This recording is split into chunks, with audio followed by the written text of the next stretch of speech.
নমস্কার বন্ধুরা, কেমন আছেন সবাই? আশা করি ভালো আছেন। এসো লিখি পড়ি চ্যানেলের পক্ষ থেকে আপনাদের প্রত্যেককে জানাই অসংখ্য ধন্যবাদ আমার ভিডিওগুলি দেখার জন্য। আজকে আমরা স্মল লেটারের এক্স লিখব বাচ্চাকে শেখানোর জন্য। কিভাবে এই ধরনের ডট চিহ্নগুলি দিয়ে বাচ্চা কীভাবে খাতায় লিখবে সেই নিয়েই আমি ভিডিওটি বানাচ্ছি আর কি। তো দেখুন, এই এক্স করে দিয়েছি। ক্যাপিটাল লেটার এবং স্মল লেটারের এক্সের মধ্যে একটুই পার্থক্য, সেটা হলো ক্যাপিটাল লেটারেরটা বড় হয় এবং স্মল লেটারেরটা ছোট হয়।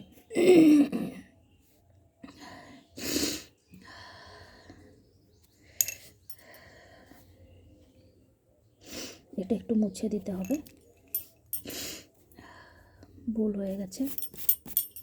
তো যাই হোক, এই হলো